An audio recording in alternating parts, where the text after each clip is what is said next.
بسم اللہ الرحمن الرحیم الحمد للہ رب العالمین والصلاة والسلام علی رسول الکریم اما بعد رب اشرح لی صدری ویسر لی امری واحلل عقدۃ من لسانی یفقہوا قولی. السلام علیکم ورحمۃ اللہ وبرکاتہ. میں peace blessings and mercy of almighty Allah be on all of you. آپ کو پتہ ہے کہ سورہ کہف کی اتنی امپورٹنس ہے کہ اللہ کے نبی صلی اللہ علیہ وسلم نے ہماری توجہ اس طرف دلوائی اور ہمیں تلقین کی کہ سورہ کہف کی جو پہلی 10 آیات ہیں، اور ایک اور روایت میں آخری 10 روایات کا بھی ذکر آتا ہے کہ جو بھی ان کو میمورائز کرے گا وہ فتنہ دجال سے بچے گا، جو کہ دنیا میں سب سے بڑا آنے والا ایک فتنہ ہے. اور اس کے علاوہ سورہ کہف کی ویسے بھی بہت امپورٹنس ہے. اس کو ہر جمعے کے جمعے پڑھنے کی تلقین کی گئی ہے، اور سورہ کہف کو سمجھنا بہت ضروری ہے، اس کی تھیم کو سمجھنا بہت ضروری ہے، کیونکہ یہ ایک اینٹی ڈوٹ ہے. یہ اینٹی ڈوٹ ہے فتنے کے دور میں فتنوں سے بچنے کے لیے. اور اس میں پراپر گائیڈ لائنز ہیں اس کی سٹوریز میں، اس کی تمام آیات میں، چونکہ اس میں 4 سٹوریز جو ہیں وہ ڈسکس ہوئی ہیں. اور آپ کو پتہ ہے کہ پہلی سٹوری سابق کہف کی ہے، دوسری سٹوری جو ہے وہ 2 ایسے لوگوں کی ہے جن کے گارڈنز تھے، ان میں سے ایک متکبر ہو گیا، پرائڈ میں مارا گیا، دوسرا جو ہے وہ ہمبل تھا. So basically the story of man of 2 gardens. اور تیسری جو ہے وہ it is the story of Musa علیہ السلام اینڈ خضر علیہ السلام، the great journey of Musa علیہ السلام ود خضر. اور جو 4 سٹوری ہے ذوالقرنین کی ہے، اس میں یاجوج ماجوج کا بھی تذکرہ ہے. تو بڑی انٹرسٹنگ یہ سٹوریز ہیں، اور ہر سٹوری میں ایک منفرد لیسن ہمیں ملتا ہے، اور ہر لیسن کا تعلق جو ہے وہ فتنے کے دور میں جو میں سمجھتا ہوں انٹلیکچوئل چیلنجز آئیں گے مسلمانوں کو، سائیکولوجیکل چیلنجز آئیں گے، ایون جو فزیکل چیلنجز آئیں گے، ان سب کو سامنے رکھتے ہوئے الحمدللہ ہمارے لیے گائیڈ لائنس موجود ہیں. اس سے پہلے ہم سورت کا آغاز کریں، میں اس کے کچھ ورچوز اور اس کے کچھ فضائل آپ کے سامنے رکھتا ہوں. کچھ حدیث ہیں. سب سے پہلے یہ الدارمی کی حدیث ہے، اور صحیح حدیث ہے، صحیح الجامع میں بھی مینشنڈ ہے. ابو سعید الخدری رضی اللہ عنہ کہتے ہیں کہ whoever reads Surah Kahf on the night of Jummah, he will have a light that will stretch between him and the ancient Kaaba. اور ظاہر ہے کہ مرفوع حدیث ہے. اسی طرح ایک اور حدیث ہے حاکم کی البہیقی کی، whoever reads Surah Kahf on the day of Jummah will have a light that will shine from him from one Friday to the next. یہ بھی بالکل صحیح حدیث ہے. اور تیسری ابن عمر صلی اللہ عنہ سے مروی ہے کہ اللہ کے نبی صلی اللہ علیہ وسلم نے فرمایا، جو کوئی بھی سورہ کہف جمعے کے دن پڑھے گا، a light will shine for him from beneath his feet to the clouds of the sky. وہ روشنی کی مانند اس کے لیے چمکے گی، اور بلکہ ایک روشنی اس کے لیے چمکے گی جو کہ اس کے فیٹ سے لے کے کلاؤڈز آف سکائی تک جائے گی، اور جو قیامت والے دن بھی اس کے لیے شائن کرے گی. which will shine for him on the day of resurrection and he will be forgiven his sins between the 2 Fridays. سبحان اللہ. جو مائنر سنز اس نے کیے ہوئے ہیں ایک فرائیڈے سے دوسرے فرائیڈے تک، وہ اللہ سبحانہ تعالیٰ معاف کر دیں گے. تو یہ بھی صحیح حدیث ہے. اور اس کے علاوہ اس کی امپورٹنس ابو درداء صلی اللہ عنہ سے مروی ہے، صحیح مسلم کی حدیث ہے کہ اللہ کے نبی صلی اللہ علیہ وسلم نے فرمایا، whoever memorizes 10 verses from the beginning of Surah Kahf will be immune to the false messiah. اور ایک اور روایت میں لاسٹ 10 ورسز کا بھی ذکر آتا ہے.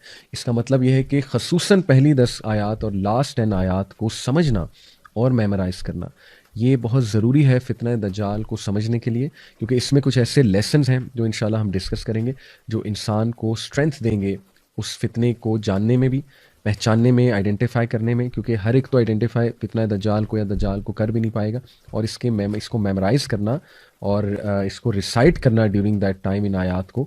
اور انفیکٹ دجال اللہ نہ کرے کو فیس کرے، لیکن دجال سامنے آ جائے تو پھر اس کے سامنے بھی ریسائٹ کرنے کا بائی ہارٹ جس کو یاد ہوگی، اس کا جو ہے وہ بڑا فائدہ ہے. فتنہ دجال کے حوالے سے بھی کچھ میں انشاءاللہ ڈسکس کرنا چاہوں گا، آپ کے سامنے روایات رکھنا چاہوں گا تاکہ اس فتنے کو بھی ہم انڈرسٹینڈ کریں. دیکھیں، دجال کے آنے سے پہلے اس کے لیے ایک ایسی دنیا بنائی جائے گی، اس کے جو ظاہر ساتھی ہیں، جو مددگار ہیں، اوبویسلی جو باطل ہے، وہ ایک سٹیج سیٹ کریں گے. دے ول سیٹ اے سٹیج. اور اس سٹیج میں 2 چیزیں بہت ضروری ہیں، کیونکہ دجال، دا ورڈ دجال is derived from the root word دجل وچ مینس ایکسٹریم ڈسیپشن، دھوکہ. تو ایک تو ایسی دنیا قائم ہوگی which is full of fakeness, fake world اور فیک ویلیوز لوگوں کی، اور گاڈلی ورلڈ آرڈر سے نکل کے لوگ ٹوٹلی اپوزٹ ورلڈ آرڈر پہ آ جائیں گے، اور ہر چیز الٹی ہونے لگے گی. یعنی سچ جھوٹ لگنے لگے گا، جھوٹ سچ لگنے لگے گا، اور ایکسٹریم پروپیگنڈے کا جو ہے وہ دور ہوگا، اور ایکسٹریم ایلوژنس کا، ہیلوسینیشنس کا دور ہوگا. لوگ ببل میں رہ رہے ہوں گے، فیک لائفز گزار رہے ہوں گے لوگ، اور کمپلیٹلی آخرت سے مطلب انکنسرنڈ، اور بس دنیا دنیا دنیا، اور ایکسیسو مٹیریلزم، سکسیس کی ڈیفینیشن چینج ہو چکی ہوگی اس دور میں.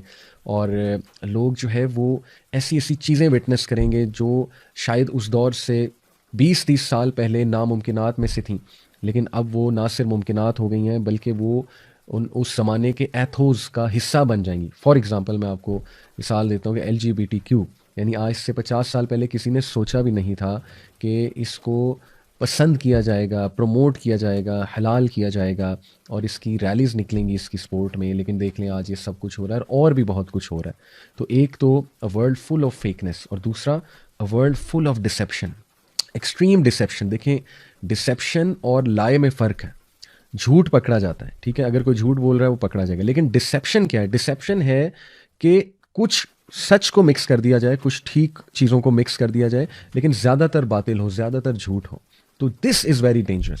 اور اللہ معاف کرے، جب آپ دیکھتے ہیں میڈیا کی طرف، دا وے میڈیا پریزنٹس تھنگس، آپ دیکھیں نا آج کا انسان کتنی جلدی انفلوئنس ہو سکتا ہے چیزوں سے. یعنی اتنا آسان ہے کسی کو انفلوئنس کرنا آج کے دور میں کہ ایک کلپ لگایا، اس کے پیچھے بڑا زبردست سا میوزک لگایا، ایک ٹیون لگائی، اس کے بعد کچھ اپنی بات کر دی، تو آپ دیکھیں فوراً سے انسان جو ہے اس بات کو مان لیتا ہے اور اس سے انفلوئنس ہو جاتا ہے. تو ثابت یہ ہوا کہ اتنا ہیویلی ڈپینڈنٹ اور ریلائنٹ ہو جائے گا اس دور کا انسان ان چیزوں پہ، مٹیریلسٹک چیزوں پہ، کہ جب دجال آئے گا تو اس کے ہاتھ میں تو جنت دوزخ ہوگی. اللہ کے نبی صلی اللہ علیہ وسلم نے فرمایا ویدر کو کنٹرول کرنے کا اس کے پاس کوئی ٹیکنالوجی یا جو بھی ذریعہ ہوگا. اسی طرح اس کے پاس دلائل ایسے ہوں گے کہ اللہ کے نبی صلی اللہ علیہ وسلم نے فرمایا ایک بہت بڑا پکا مومن اس کے سامنے آئے گا، اور وہ اس کے سامنے دلائل رکھے گا دجال اپنے، تو that person will be convinced. تو یہ اس لیول کا فتنہ ہے کہ اللہ کے نبی صلی اللہ علیہ وسلم نے فرمایا کہ فلی، بھاگ جانا، جب تم دجال کو دیکھو تو بھاگ جانا، اسے فیس نہ کرنا، اس کے فتنے کو بھی فیس نہ کرنا. اور اس سے پناہ مانگنے کے لیے اللہ کے نبی صلی اللہ علیہ وسلم نے یہ دعا سکھائی جو ہر نماز میں پڑھنی چاہیے. اللہم انی اعوذ بک من عذاب جہنم ومن عذاب القبر ومن فتنۃ المحیاء والممات ومن شر فتنۃ المسیح الدجال. یہ دعا آپ کو حصن المسلم ایپ ہے اس میں بھی مل جائے گی، اور ویسے بھی مل جائے گی، دعا فرام پروٹیکشن آف دجال، گوگل پہ آپ سرچ کریں گے. تو یہ ہے اس لیول کا فتنہ ہے کہ اللہ کے نبی نے ہر نماز میں سکھایا صحابہ کو کہ یہ دعا تم کرو ہر نماز میں درود ابراہیمی کے بعد. اور پھر دیکھیے دجال کے دور میں بیڈ اور abnormal will become normal and cool. وہ چیزیں جو اب نارمل تھیں وہ نارمل ہو جائیں گی، لوگوں کی روٹینز ٹوٹلی الٹی ہو جائیں گی، لوگ اتنا بے بس ہو جائیں گے کہ لوگ کو سمجھ نہیں آئے گی کہ یہ جو پورا ایک سوسائٹی یا سویلائزیشن یا اسٹرکچر بن چکا ہے، اس میں نیچرل وے آف لائف کے مطابق کیسے زندگی گزاری جائے. اور آج لوگ پریشان ہیں، لوگ کو سمجھ نہیں آ رہی کہ اس روٹین کا حصہ رہتے ہوئے، اس ماڈرن ورلڈ اور ماڈرنٹی کا حصہ رہتے ہوئے کس طرح ہم اسلامک ویلیوز کو لے کر چلیں. ٹھیک ہے، یہ ہے سب سے بگر چیلنج، اور اسی کو تو فتنہ کہتے ہیں کہ جب انسان کو سمجھ ہی نہیں آ رہی کہ میں نے کرنا کیا ہے. تو یہ ہمیں ان چیلنجز کے لیے ہمیں جو ہے وہ تیار رہنا چاہیے، مینٹلی اور فزیکلی انشاءاللہ ہمیں تیار رہنا چاہیے. اور ذرا ہم نوٹ کریں تو جتنی احادیث اللہ کے نبی صلی اللہ علیہ وسلم نے ہمیں بتائیں دجال کے حوالے سے، تو اس سے واضح یہ ہوتا ہے اور سمجھ یہ آتی ہے کہ نمبر 1 دجال کی ایک بہت پاورفل آرمی ہوگی اور اس کے ساتھی ہوں گے. ایسٹ سے وہ نمودار ہوگا، خراساں کے علاقے سے. آج کل کچھ لوگ خراساں کو پاکستان سے ریلیٹ کرتے ہیں، وہ کہتے ہیں کہ مدینہ میں کھڑے ہو کے نبی صلی اللہ علیہ وسلم نے 3 بار جو ہے انگلی ایسٹ کی طرف کی، تو وہ عریبین سی کی طرف لوگ کچھ استدلال کرتے ہیں کہ وہ عریبین سی ہے یا سندھ کا علاقہ ہے، کیونکہ نبی صلی اللہ علیہ وسلم کے دور کا جو خراساں تھا اس میں سندھ بھی شامل تھا پاکستان کا بارڈرز میں، لیکن اس میں افغانستان کا علاقہ بھی شامل تھا، ایران کا بھی کچھ علاقہ شامل تھا. تو یہ استدلال ناٹ شور کہ ہم حتمی یہ کہہ سکتے ہیں کہ پاکستان سے نکلنا ہے اس نے یا سندھ سے نکلنا ہے، عریبین سی سے نکلنا ہے. ظاہر ہے کچھ لوگ ریلیٹ کرتے ہیں کہ گوادر کے آگے جا کے عریبین سی میں ایک بہت پرانا مندر بھی ہے کالی ماتا کا، اور ہو سکتا ہے وہ جگہ جہاں تمیم الداری گئے تھے. وہ فیمس حدیث آپ لوگوں نے سنی ہے، ایک صحابی جو اس وقت کرسچن تھے، ان کا جہاز 1 مہینے جو سمندر تھا اس میں ظاہر ہے لہروں کی وجہ سے دے گاٹ لاسٹ، 1 مہینے تک وہ لاسٹ رہے. اس کے بعد ایک آئی لینڈ کے پاس جا کے ان کا جہاز لگا، اور پھر وہ بتاتے ہیں کہ ان کی ملاقات ہوئی دجال سے، جساسہ سے، جو کہ ایک جانور نما کریچر تھا. اور دجال کو جب انہوں نے دیکھا، ایکسپلین کیا کہ ایک بہت ہی ہیوی ویٹ لفٹنگ جیسے کرنے والا ایک انسان ہوتا ہے، براڈ شولڈرز، وہ زنجیروں سے جکڑا ہوا تھا. اور وہ کہتے ہیں کہ آج تک میں نے کسی کو اس طرح جکڑے ہوئے نہیں دیکھا، اتنا وہ اسٹرانگلی جکڑا ہوا تھا. کچھ سوالات اس نے کیے ان سے، اور پھر وہ آ کے سارا واقعہ تمیم الداری نے نبی اکرم صلی اللہ علیہ وسلم کو سنایا، اور اللہ کے نبی نے اکنالج کیا کہ ہاں تم نے تمہاری اسی سے ملاقات ہوئی ہے. تو یہ اپنے طرف واقعات بالکل ٹھیک ہیں. اس پہ بھی ایک ڈسکشن سکالرز میں موجود ہے کہ وہ آئی لینڈ ایگزیکٹلی ہے کہاں. کچھ سکالرز کہتے ہیں کہ یہ میں آپ کو بس ویوز بتا رہا ہوں، مختلف لوگوں کی آراء آپ کے سامنے رکھ رہا ہوں، لیکن ایٹ دی اینڈ یہ بات یاد رکھیں کہ اللہ تعالیٰ نوز بیسٹ کہ کیا معاملہ ہے. اور اس انفارمیشن سے زیادہ جو امپورٹنٹ انفارمیشن ہے وہ یہ ہے کہ اس سے بچنا کیسے ہے. اس میں اتنی کھوج نہیں لگانی چاہیے کہ وہ ایگزیکٹلی ہے کہاں، کیونکہ اس کا کوئی فائدہ نہیں ہے، بلکہ فائدہ اس بات کا ہے کہ ایکچولی اس کے فتنے سے بچنا کیسے. تو دیکھیں ایک اسکالرس کے درمیان ڈسکشن موجود ہے. ایک اسکالر جو ہے وہ کہتے ہیں، دیر از اے گروپ آف اسکالر جو کہتے ہیں کہ دجال ڈفرینٹ ٹائمز میں فزیکل فارم میں آیا ہے. آج نبی صلی اللہ علیہ وسلم کے دور میں ایک شخص تھا ابن سیاد، اور کافی صحابہ کا گمان ہے کہ وہ دجال تھا، اور نبی صلی اللہ علیہ وسلم نے بھی نہ نگیٹ کیا نہ افرم کیا. تو اس لیے وہ اسکالرس کہتے ہیں کہ ثابت یہ ہوا کہ دجال اس ٹائم پہ مے بی فزیکل فارم میں وہاں آیا ہو، اور ڈفرینٹ ایجز میں فزیکل فارم میں آتا ہو، لیکن جو باطنی طور پہ ہے وہ اس جگہ پر ہے، اور وہاں سے وہ فزیکلی ٹرانسفارم ہو سکتا ہے. واللہ عالم. یہ ایک ویو ہے، لیکن یہ کہ اگین میں کہوں گا کہ ہمیں زیادہ ان باتوں میں کھوج اتنی لگانے کی ضرورت نہیں ہے. ہمیں جو پتہ ہے وہ یہ ہے کہ اس نے جب نمودار ہونا ہے تو ایک بہت بڑا فتنہ ہوگا، and we have to be really careful, اور ہمیں اپنی پروٹیکشن جو ہے اس کا انتظام کرنا چاہیے. یہ ہے اصل بات. تو بہرحال دجال جب آئے گا تو حدیث سے اور روایات سے یہ واضح تو ہوتا ہے کہ اس کے پاس ایک بہت پاورفل آرمی ہوگی، اور اینٹی اسلام پروپیگنڈا، بہت ہی سوفسٹیکیٹڈ اینٹی اسلامک پروپیگنڈا ہوگا اس کے پاس، اور وہ پروپیگنڈا میڈیا کا پروپیگنڈا ہے، انتہائی ایکسٹریملی سوفسٹیکیٹڈ. تو آج کے دور میں آپ دیکھیں کہ کتنے سوفسٹیکیٹڈ سسٹم ہے، algorithms, data analysis, data usage, اس کے بعد ہیکنگ، اس کے بعد جو ہے وہ ظاہر ہے آئی ٹی کی ایک دنیا، ٹینشن انجینئرز. پھر آپ دیکھیں کہ جیسے کمپنیز جو ہیں وہ کس سوفسٹیکیٹڈ انداز میں کمپیٹ کر رہی ہیں آپس میں، اور کس طرح سے لوگ انفلوئنس بھی ہوتے ہیں ان ساری چیزوں سے. پھر اے آئی کا دور آ رہا ہے، آرٹیفیشیل انٹیلیجنس، جو کہ ایک نیکسٹ لیول میں سمجھتا ہوں فتنے کا دور آنے والا ہے. تو یہ صاف سمجھ آ رہی ہے کہ دجال کے آنے سے پہلے جو ایک سسٹم تیار ہوگا وہ سسٹم انتہائی سوفسٹیکیٹڈ پروپیگنڈا کا سسٹم ہوگا، کیونکہ پروپیگنڈا سے ڈسیپشن پھیلتی ہے بہت زیادہ. پھر ظاہر ہے کہ یہ جو سبحان اللہ ڈیزائرز کی دنیا کھڑی کر دی ہے ویسٹ نے، جس میں Hollywood, Bollywood, music industry, ٹھیک ہے، اتنی ڈسٹریکٹیو انڈسٹری ہے یہ کہ بڑا مشکل ہے ان چیزوں کو ریزسٹ کرنا.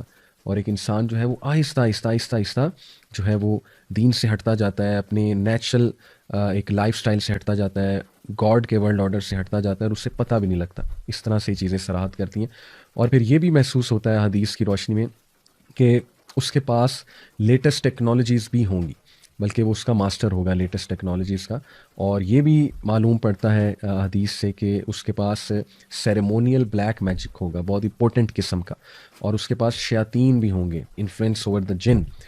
دیکھیں نا، یہ بھی حقیقت ہے کہ جنات کا بھی ایک رول ہے. جنات میں جو برے جن ہیں، شیاطین ٹو بی اسپیسیفک، تو یہ محسوس ہوتا ہے حدیث کا مطالعہ کر کے کہ شیاطین اور بلیک میجک بھی ظاہر ہے اس کے پاس ہوں گے.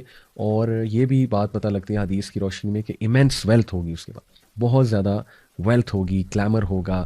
اور اس کے آنے سے پہلے کچھ ایونٹس ایسے ہوں گے جو میں آپ کو بتا دوں، جیسے کہ گلوبل فیمن آئے گا، 3 سال تک جو ہے وہ فیمن آئے گا، قحط سالی. اور اس دوران اللہ کے نبی صلی اللہ علیہ وسلم سے صحابہ نے پوچھا تھا نا کہ اگر ہم اس دوران ہوئے تو ہم کیا کھائیں پیئیں گے، ہماری خوراک کیا ہوگی؟ تو نبی صلی اللہ علیہ وسلم نے کہا تھا ذکر کرو، سبحان اللہ، الحمدللہ، اللہ اکبر، لا الہ الا اللہ. یہ جو ذکر ہے اسپیشلی، اس کا صحیح مسلم کی روایت سے ثابت ہے کہ یہ تمہیں کافی ہو جائے گا، یہ والا جو ذکر ہے. تو ذکر کے آپ دیکھیں فزیکل اینڈ اسپرچل بینیفٹس دونوں ہیں. تو دیکھیں یہ آلدو تھوڑا سا لوگ کہیں گے کانسپیریسی تھیوری ہے، لیکن یہ بھی پتہ لگتا ہے کہ سیٹینک کلٹس یا جو اکلٹ ریلیجنز ہیں، جو اینشینٹ سمبلز آف آئیڈولیٹری پر چلنے والے ہیں، اور جو فری میسنس کے بارے میں الومیناٹی کا بھی بڑا تذکرہ ہوتا ہے. تو دیکھیں یہ کلٹس ایک حقیقت تو ہیں، سیٹینک کلٹس، اور یہ جو اکلٹسٹ ہوتے ہیں، تو یہ بھی ایسا لگتا ہے کہ وہ بھی اسی کی تیاری کے لیے لوگوں کی ذہن سازی کر رہے ہیں، اور maybe they are part of the دجالی فتنہ اینڈ دا دجال ورلڈ آرڈر ایز ویل. تو اس میں کچھ پری ایونٹس جو اس سے پہلے ہوں گے انشاءاللہ وہ میں آپ کے سامنے رکھتا ہوں. اللہ کے نبی صلی اللہ علیہ وسلم نے فرمایا، مسند احمد کی حدیث ہے، verily preceding the false messiah will be years of deception. دجال کے آنے سے پہلے ایکسٹریم ڈسیپشن کے ایئرز ہوں گے، یعنی اتنا لوگ کھو جائیں گے اس ڈسیپشن میں کہ سچ جھوٹ لگے گا اور جھوٹ جو ہے وہ سچ لگے گا، اور ہر چیز اپوزٹ ہونے لگے گی. اور بے حیائی جو ہے اس کی ڈیفینیشن ہی چینج ہو جائے گی، ٹرمینالوجیز ہی چینج ہو جائیں گی. لوگ جو ہے وہ جسٹیفائی کرنے لگیں گے سارے گناہوں کو، ساری چیزوں کو.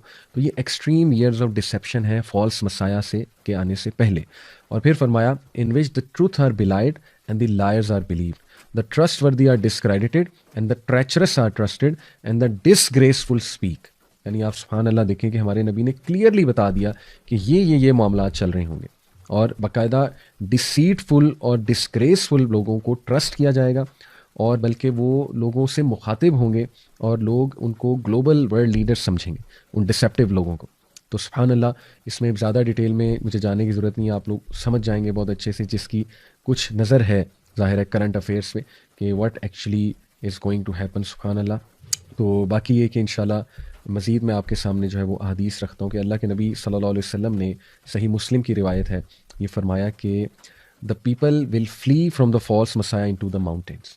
اور یہ کون لوگ ہیں جو بچنا چاہتے ہیں؟ کہ لوگ دجال سے بچنے کے لیے، فالس مسیحا سے بچنے کے لیے پہاڑوں کا رخ کریں گے. اور یہ صحابیہ جو رپورٹ کر رہی ہیں اس حدیث کو، ام شارق، یہ کہتی ہیں کہ یا رسول اللہ where will be the Arabs on that day, یا رسول اللہ عربز کہاں ہوں گے اس دن؟ اللہ کے نبی صلی اللہ علیہ وسلم نے فرمایا ہم قلیل، دے ول بی فیو، وہ بہت کم ہوں گے. اور یہ صحیح مسلم کی روایت ہے، حدیث نمبر 2945. تو یہ بھی اس کے آنے سے پہلے ایک سائن.